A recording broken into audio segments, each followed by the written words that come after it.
Hello everyone, peace of Christ to all. In this video we will talk about logic and the argument Allah, the God of the Islam, he come with. The God of Islam is really extremely intelligent. I have to admit, like, he fit perfectly to be the God of the Abduls. He fit perfectly to be the God of Anjam, Shawadri and those people. Perfectly, honestly, because those people don't fit to worship different God. In front of me, chapter 3, verse number 65. If we go to any translation of your choice, we will see the following. This is the translations of Muslims. I'm not translating. As you see, I have no translation for the verse except what the Muslims are giving. However, I don't approve any Islamic translation, just to let you know. I'm adding all the translations exist in this website so you can see them all. Just to show you I'm not picking up any of my choice, like I don't do a cherry. However, as I said, I don't approve any of those translations, but let us go with it. In the top of it, the top one, O people of the scriptures. And here I want to show you the logic and the stupidity. You see, this is a verse alone is enough to prove to us that Islam is a stupid religion. And I challenge the Muslims to follow the logic of Allah. I challenge them. This is a challenge for the Muslims, to follow this verse and practice the logic of Allah. Why? O people of the scriptures. Now, who is people of the scriptures? It's us. The first mistake is how you can call us people of the scriptures if supposedly we don't have scriptures no more. Why you keep calling us people of scriptures when we did not even preserve the scriptures and it is corrupt as you claim? Still you call us people of the scriptures? Do they have the scriptures or they don't have the scriptures? If they don't have it, you don't call the people of the scriptures if they have it. But according to Muslims, it not exist no more. Yet he called us the people of the scriptures. So must be we have the scriptures, the true scriptures. He's calling us the people of the false scriptures or the true scriptures? The true scriptures. So it's a stupid statement, because either we are not having the true scriptures or we have it. So remember always when the Quran repeat this word, O people of the scriptures, which is all over the Quran, proven to us again that the Quran is a shish kebab falafel made by a guy who used to work in a grocery store, but he is not even the cashier. He is the one who cleaned the shelves. Because you cannot, like, imagine I call someone, he don't belong to the true scriptures no more. You are the man of the scripture. You are from the people of the scriptures. They are not, supposedly. So either we are or we are not. Now we continue. The logic of Allah did not stop here. The logic of Allah go amazingly beyond. Look what Allah said. Why you argue about Abraham? Okay, why we cannot? Just wait, Allah have a reason. While the Torah, and the Gospel, were not revealed until after him. Man, I never thought of this. That's really an amazing logic, amazing discovery. I want to hit my head with the wall. How I did not notice how amazing Allah is. Abdul, listen. According to this stupid logic, you should not argue with someone. His scriptures came before you. Because he's saying, how you argue about Abraham while your Torah and Gospel were not revealed until after him? Isn't it the case for the Quran? I can say to you right now, I just need to change the words here. Why you argue about Jesus while the Quran was not revealed until after him?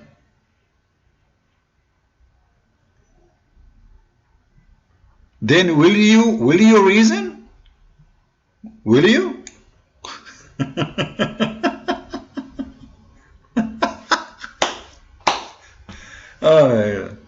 All right. So the people of the scriptures, again, the Jews and the Christians, why you dispute about Abraham while the Torah and the Injil, the Gospel, were not revealed until after him. But isn't it the Quran revealed after all of them? But yet the Muslims dispute about the Torah, about Abraham, about, isn't it you who is disputing about Abraham and your book who came at the end?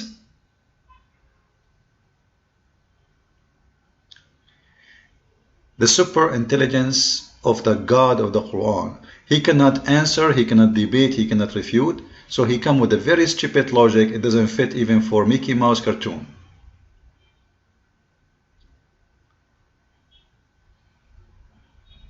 This verse alone, for me, is enough to prove that Islam is false. But I will add something because we have time left. So let us show you something more. Take a note about this one, please. Chapter 3, verse number 65. Make a note about it. The note should be called, who can be stupid more than Allah? Who can be stupid more than Allah? I'm not insulting. I'm just making a statement which is true. Because this is a statement, an argument for someone who should be made by someone who came before them. Like, if Quran came before the Christians and the Jews, he was here, let us say.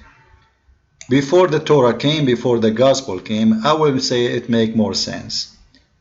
But you came at the end, Abdul, and then you are asking them to follow reasons, and what the reason is? Isn't it you who came after? So you came after the Torah 2,000 years, you came after the Gospel 600 years, and yet you are asking them, you came after, which means you have no right to dispute about the matter. But you are the one who came at the end, but you have all the right to dispute. That is the most stupid argument ever I heard of. So take a note of it. What else? Chapter 5, verse number 46 and chapter 3, verse number 3, speaking about that there is a confirmation. Each time a prophet he come, he confirm what is revealed before him, but what is between his hand. You see, the Muslim translation is not really accurate. Like if you see here in the verse here in Arabic, it says what is between his hand. It doesn't say who sent down to thee step by step, in truth the book, confirming what went before it. It says what is between his hand. The word before it does not exist. However, we'll let it go. Confirming what is between his hand. Now, what is between his hand? The Torah. So Jesus, he confirmed the Torah. It is between his hand. As we said, it is a false translation. The one is in the English. Right? If you go here, you will see it says, مُصَدِّقًا لِمَا بَيْنَ يَدَيْهِ. What is between his hand is the word, verifying what was before it does not exist. This is why you see actually here, Dr. Ghali is being more honest.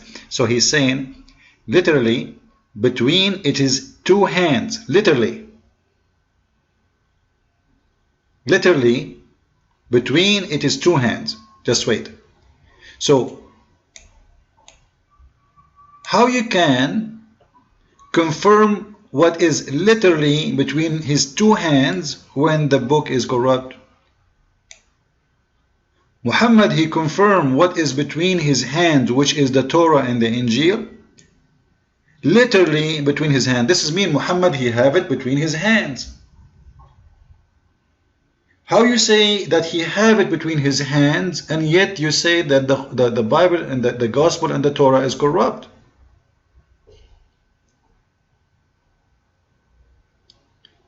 You see the stupidity?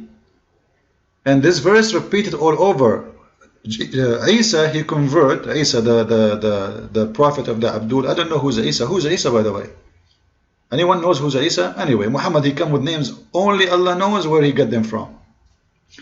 So Isa, he confirmed what revealed to Moses. It is between his hand. The word in Arabic, مُصَدِّقًا لِمَا بَيْنَ يَدَيْهِ. If we search the same word, you will see it all over the Quran.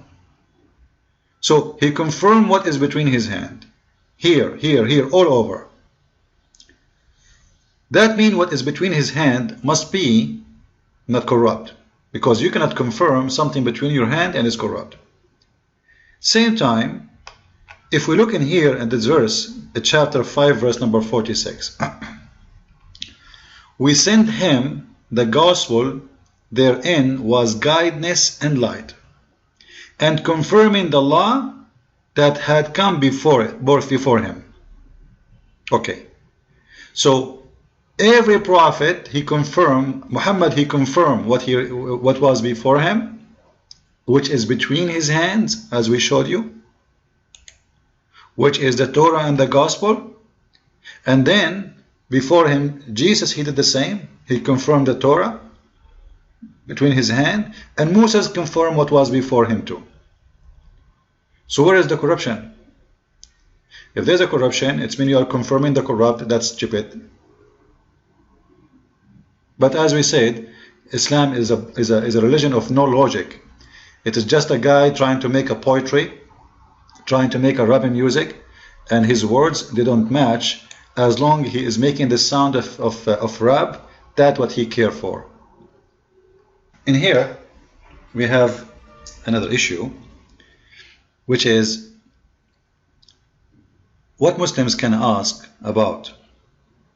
You see, Muslims, you know, me myself, I have my degrees in the Islamic religion, and when you are in school, you are allowed to ask all kind of questions as long as you don't question.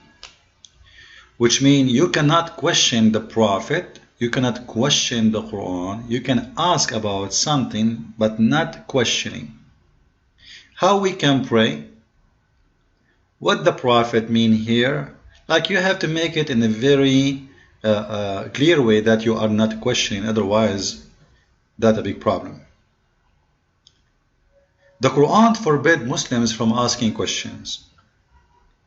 And the Quran states why. Because the questions you ask to Muhammad, which he has no answer for it, if you ask it, you are going to become a disbeliever.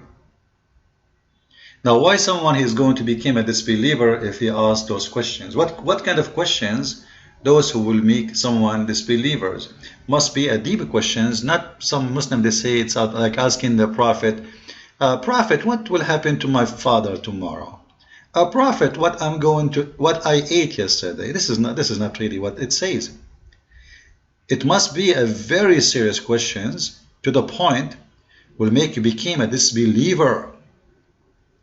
Must be questions who will destroy your faith. So what kind of questions those that will destroy the faith of someone? Actually, there's millions of them.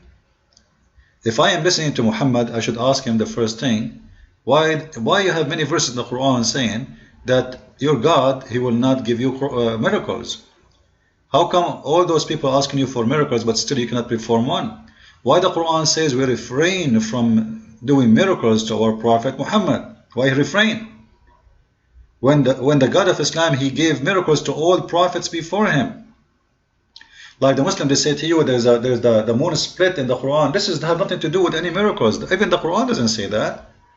Because if it is, you will not find in chapter 2 a verse saying, we wish he can provide us with one sign. And chapter 2 in the Quran, by the way, is in the end of the Quran, not in the beginning of the Quran as it is today. And the chapter of the moon was long before it. So if the moon is a miracle already, he should say, well, you have the moon already. We split the moon. So there's many verses after that verse came, and all of them they are asking Muhammad, why you cannot provide a miracle? As we see in chapter 2, verse 118, you will see people still at the end of the Quran. This is at the end of the Quran. This is after more than 80 I think 87 chapter. Still people are asking, like, how come we wish, why he don't even give us with a sign? One sign. We wish he can come with one sign. One miracle. Still the God of Islam cannot come with one miracle. So in this video we concentrate in many things, but the most important one is the first one, the logic about asking questions. You cannot debate someone who came before you, as you remember here. Thank you. God bless.